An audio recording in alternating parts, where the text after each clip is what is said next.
The Galactic Council's chamber floated in the center of Orbitus Prime, a massive station that spun slowly around a distant star.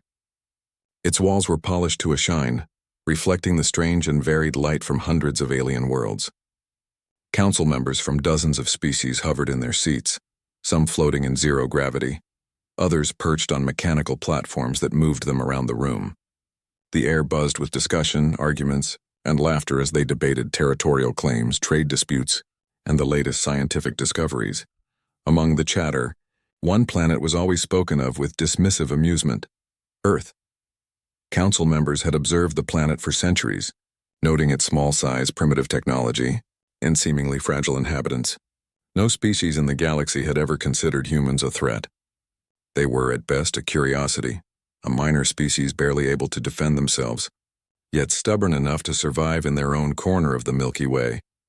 As the debates reached a peak, an unusual alert appeared on the Council's communication interface. A message had come from Earth. The room fell silent and all heads turned toward the glowing display. The message was simple, almost plain: "We are ready." A ripple of laughter spread through the chamber. One tall, crystalline being with 6 eyes leaned forward, clicking its limbs nervously. "They must be joking," it said. "Ready for what? Their planet is unarmed compared to even a small council fleet." Another member, a gelatinous entity that constantly shifted its form, bubbled with amusement. "Perhaps they have learned to play with shadows and rocks," it said. "Do they expect us to take them seriously?" Despite the mockery, a few experienced council members frowned. There was something unusual about the transmission. It carried an energy signature they had not seen before. It was not hostile, yet it hummed with a quiet, organized power. Before anyone could respond further, multiple alarms blared through the station. Orbital defenses around Earth were failing. Automated fleets sent to monitor the planet stopped transmitting. Reconnaissance drones sent to observe human activity went dark one by one. Panic rose in the chamber. The Council scrambled to understand what was happening. The species that had once mocked Earth now watched in growing fear as reports flooded in from sensors scattered across the galaxy. Ships that had been sent to Earth for routine inspections reported strange phenomena. Gravity fields fluctuated unexpectedly, making navigation difficult. Atmospheric readings showed sudden bursts of energy, as if the planet itself had awakened.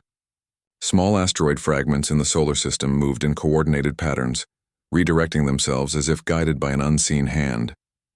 The Council's ambassadors tried to issue orders, but their fleets faltered. Communication networks became unreliable. Every move they made was anticipated and countered with precision. Humans, the species they had dismissed, were not just surviving, they were organizing with uncanny efficiency. In a quiet control room on Earth, Captain Alara Vance observed the incoming Council fleets on her holographic display. Her crew worked calmly, coordinating dozens of human ships, all small, nimble, and seemingly fragile. They were far from the massive warships of the Council, yet every human vessel moved with precision, using advanced AI algorithms to predict and respond to every threat. Ilara's voice was steady as she spoke into the comm system. "All units maintain formation. Do not engage unless necessary. Focus on defensive maneuvers. We are protecting ourselves, not starting a war." The humans' tactics were unlike anything the Council had seen. They did not attack directly. Instead, they manipulated the environment, altering gravitational fields, using planetary energy to create shields, and sending automated drones to confuse and disrupt alien fleets. Council members stared in disbelief as their most advanced ships faltered under strategies that defied conventional logic. Inside the chamber, debate turned to panic. Some members called for immediate retaliation, arguing that Earth must be destroyed before it could become a real threat. Others warned caution, sensing that these humans were capable of far more than anyone realized. A counselor from a warlike species banged a clawed hand on the desk. "Enough," it shouted. "This is a minor planet. Send the fleets and crush them before they do something we cannot reverse." But the warnings came too late. Earth's fleet appeared on the outskirts of the Council's station. Small, fast, and perfectly coordinated, the human ships formed a ring of defense. At the center of the formation, a single human captain stood out, visible through the Council's communication system. Her expression was calm but firm, "We are defending ourselves," she said. "Any attack on Earth will be met with total response. We do not threaten you, but we will not allow aggression." A stunned silence filled the chamber. No species had ever spoken with such confidence, such authority, and such precision. The message was simple, but the implications were enormous. Humans were no longer weak, no longer primitive, no longer a species to be dismissed. Panic spread among the council members. Ships that had been sent to Earth were returning damaged, some destroyed entirely by mysterious human defenses. The council scrambled to understand what was happening, sending experts and diplomats, but every attempt to approach Earth was met with organized resistance. Meanwhile, back on Earth, Captain Alara and her crew continued their work. Scientists monitored planetary energy flows. Engineers adjusted ship systems, and soldiers trained their focus on defense. Every human knew their role, moving as a single organism rather than separate individuals. "This is not a battle," Alara said to her crew. "It is survival. Every species in the galaxy has underestimated us. Today we proved that wrong." As the human fleet adjusted its position, an asteroid belt near Earth shifted almost imperceptibly. Large fragments moved to create natural barriers, while smaller ones swirled around alien ships, forcing them into confusion. Human drones, small and almost invisible, hacked into alien navigation systems, causing more chaos. Inside the council chamber, fear grew into chaos. Representatives shouted over one another, blaming mistakes, arguing over strategy, and pointing fingers. No one could predict what humans would do next. The once proud assembly of the galaxy's most advanced civilizations was now divided. Uncertain and afraid, an elder counselor, one who had seen centuries of interstellar politics, spoke quietly to a younger colleague. "We have never seen a species like this," he said. "They do not act as we expect.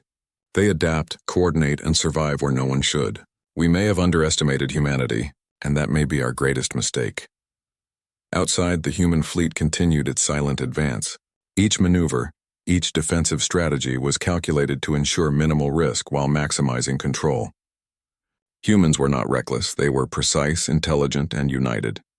Their sudden wrath was not born of anger alone, but of necessity and survival. Hours passed. Council fleets began to retreat in disarray. Their weapons malfunctioned under unexpected interference. Their ships trapped in gravitational anomalies. Their pilots unnerved by strange patterns of movement. Humanity was not just holding its ground, it was rewriting the rules of engagement. By nightfall on Earth, the planet glowed faintly with energy surges visible from orbit. Humans returned to their stations, monitoring every council move, ready to respond but never seeking unnecessary conflict. Captain Alara watched the displays silently, her calm demeanor hiding the pride she felt for her crew. At Orbitus Prime, the council finally gathered to assess the situation. Fear and disbelief dominated the discussion. The message was clear. Earth was no longer a backwater planet. Humans had demonstrated power, intelligence, and coordination far beyond any prediction. The council realized they had misjudged the species entirely. A final, uneasy vote was taken. Some members argued for diplomacy, seeking to understand the humans rather than destroy them. Others, driven by fear, advocated for caution and retreat. The chamber was divided, the balance of power shaken. In the quiet that followed, the human captain's words echoed across the galaxy. "We are defending ourselves. Any attack on Earth will be met with total response." Those words, simple and unyielding, had stunned the most powerful civilizations in the galaxy. And so, the stage was set. The galaxy had witnessed the sudden wrath of Earth, and the council realized one undeniable truth. Humanity could no longer be ignored, underestimated, or dismissed. The world they had mocked for centuries had awakened, and the galaxy would never look at humans the same way again. The council chamber on Orbitus Prime was tense like never before. Representatives shifted nervously in their seats, their usual arrogance replaced by uncertainty and fear. Earth's display of power had shattered centuries of complacency.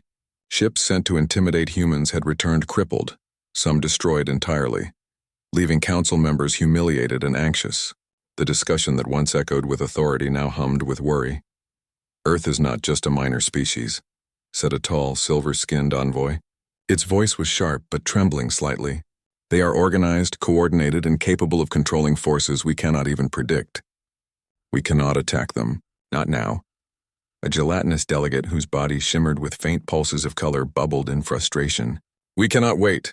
If we hesitate, they will grow stronger. They have already stunned our fleets. We must act now or lose the galaxy's balance forever. An elder counselor, small and frail compared to the others, raised a hand. Patience, he said. They have only defended themselves. They have not attacked any world outside their system. Their wrath is not reckless, it is measured. Perhaps we should listen before we act. The debate raged, but no consensus emerged. While the council argued, Earth did not wait. Humanity's leaders had anticipated hesitation. Captain Elara Vance stood on the command deck of Earth's flagship, watching the galaxy's most powerful civilizations struggle to comprehend what they were witnessing. Prepare communications, Elara said. Her voice was calm but firm. Send a request for a direct audience with the council. No threats, only truth. It is time they understand who we are. The message traveled faster than any council fleet could intercept. A day later, human envoys appeared near the outer edge of Orbitus Prime, their ships unarmed but maintaining strict formation. The council convened again, this time with the humans as guests. Anxiety and curiosity filled the chamber. No species had ever dared request a meeting under such circumstances. Elara stepped forward, flanked by her delegation. She spoke with clarity and authority, her voice amplified to reach all members. We have defended ourselves. We have caused no harm beyond what was necessary. Yet you feared us. You underestimated us for centuries. Now you see what we are capable of. We are not here to dominate the galaxy. We are here to ensure our survival and the survival of our people. Murmurs rippled through the chamber. Some delegates whispered to each other, their faces pale. Others leaned forward, curiosity replacing fear.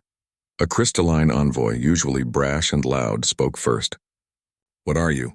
What power allows you to control fleets, manipulate planetary forces, and anticipate every action? Elara smiled faintly. We are human. That is all. But we have learned, adapted, and worked together.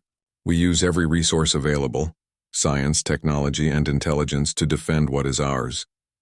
Our methods may seem strange, even impossible to you, but they are effective because we act as one. We are united in purpose and precise in execution. The room fell silent. Even the most powerful military species had never witnessed coordination on this scale.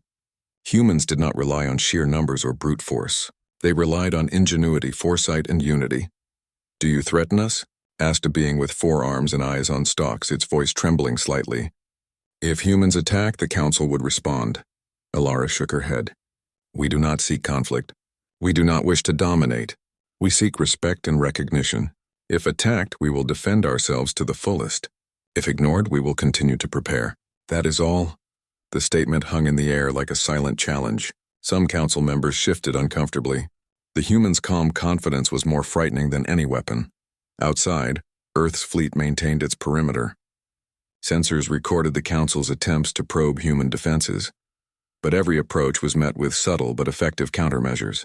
Gravity fields were redirected. Communications jammed just enough to confuse. And drones created illusions of human ships where none existed.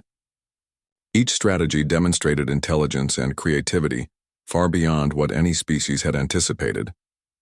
Back inside the chamber, debate continued, but the tone had changed. Fear had evolved into respect. Some members admitted quietly that humans might be the most formidable species they had ever encountered. Others still clung to arrogance, insisting that the Council's power could overwhelm Earth if used decisively. Elara addressed the room again. You see now why humanity cannot be dismissed. We are not reckless, but we are not weak. Underestimate us again, and the consequences will be yours, not ours. We do not seek war, but we will not allow aggression to go unanswered. That is the human way. A pause followed. The room was tense, but the words had sunk in. The council members realized that humans had already changed the balance of power without firing a single weapon in anger. One of the younger counselors spoke hesitantly. If humans can do this defensively, what stops them from becoming a true force in the galaxy? How do we ensure peace if such power exists? Elara's eyes were steady.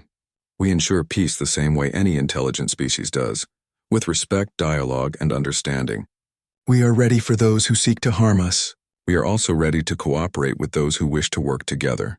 The choice is yours. In the following days, council members debated more cautiously.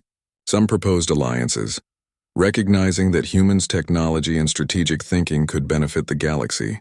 Others remained skeptical, fearing a species so unpredictable. Meanwhile, humans quietly improved their planetary defenses and fleet coordination. Scientists on Earth monitored energy fluctuations in their star, engineers enhanced AI systems, and strategists refined plans for both defense and diplomacy. Each human understood the stakes. They were no longer a minor planet. The galaxy watched, and every move mattered. Then, an unexpected event occurred. A rogue council fleet, ignoring warnings, approached Earth's solar system, seeking to test human defenses. The fleet was large, heavily armed, and confident in its superiority. Ilara's fleet moved to intercept, but instead of attacking, she issued precise, coordinated commands. Drones created illusions of ships in multiple locations, confusing enemy sensors. Gravity fields were subtly manipulated, causing the fleet's formation to falter. Environmental controls on Earth were used strategically. Magnetic storms disrupted navigation, energy pulses disabled weapons, and even asteroid belts were redirected to create natural barriers. The rogue fleet's commander was stunned. Every maneuver the humans made seemed anticipated, every trap perfectly set. Their confidence faltered, and the fleet began to retreat under mounting pressure. Not a single human ship was lost. News of the event spread quickly. Council members watched in disbelief as humans defended themselves without any aggressive intent, using only intelligence, strategy, and ingenuity. The galaxy's most powerful civilizations were forced to accept a new reality. Earth was not a planet to conquer, and humanity was not a species to ignore. Back in Orbitus Prime, the Council held an emergency session. Debate shifted from aggression to negotiation. Representatives who had once laughed at Earth now sought audience with human leaders, hoping to understand their methods, their power, and their intentions. Ilara addressed the Council one last time. "You have seen what humans can do. We do not seek domination, but we will defend ourselves. If you wish to work with us, we welcome it. If you seek to harm us, know this. Humanity is no longer a backwater species. We are united, prepared, and vigilant. The galaxy must learn to respect that."